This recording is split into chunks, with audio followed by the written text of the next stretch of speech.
Supreme court का एक अभी जजमेंट आया है SC/ST रिजर्वेशन के ऊपर। शायद आप लोगों ने उस चीज पे ध्यान ना दिया हो, परंतु बहन जी ने प्रेस कॉन्फ्रेंस कर इस पे अपने विचार आप लोगों के बीच में रखे। मैं उनके बात को आप लोगों के बीच में समक्ष में रखना चाहूंगा। साथियों, सुप्रीम कोर्ट का जो जजमेंट अभी आया है, उसके तहत जो SC/ST में जो जातियां हैं, उनको रिजर्वेशन देने का अधिकार जो आज तक पार्लियामेंट और राष्ट्रपति के पास हुआ करता था, वो आज उनसे छीनकर राज्य की सरकारों को देने का काम कर दिया गया। साथियों, इससे हमारे सभी SC/ST भाइयों का जो नुकसान है, वो आप लोगों के बीच में मैं रखता हूं। साथियों, जब ये जजमेंट दिया जा रहा था, तब माननीय सुप्रीम कोर्ट ने सभी राज्य की सरकारों से अपने वकीलों को कहा था कि भाई आप लोग अपने वकील हमारे सामने लाए और अपना प्रस्ताव रखें, अपनी मुद्दे रखने, अपनी बात रखें कि इस जजमेंट पे हम अपना डिसीजन ले। उससे पहले आप अपनी बात बताएं कि आपका क्या कहना है। साथियों, कांग्रेस के वकील वहां मौजूद थे, भाजपा के वकील मौजूद थे, और उस जजमेंट से पहले किसी भी एक पार्टी के वकील ने उस जजमेंट पे हमारे SC/ST भाइयों का हित में एक भी शब्द नहीं बोला।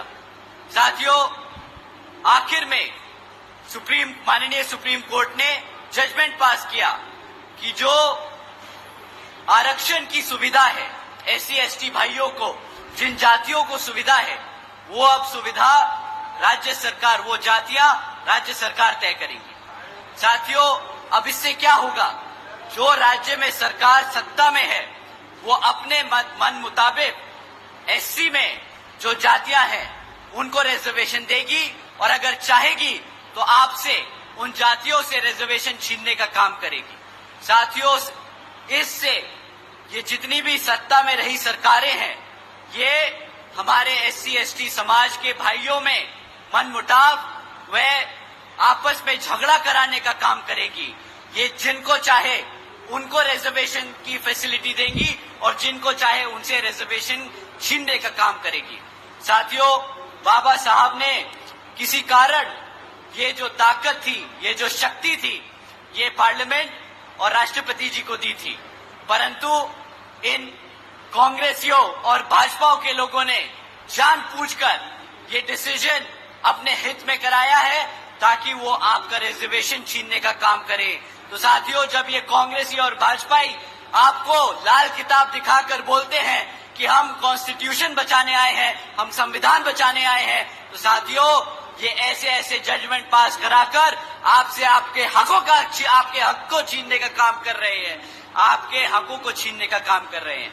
तो साथियों, आपसे विनती है कि आने वाले विधानसभा आम चुनाव में ना ये कांग्रेस ना ये भाजपा आपकी हितैषी तो सिर्फ एक यहाँ पार्टी बसपा और NLO।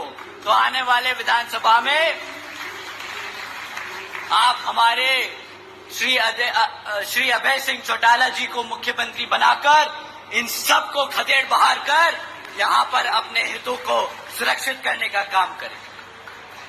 साथियों,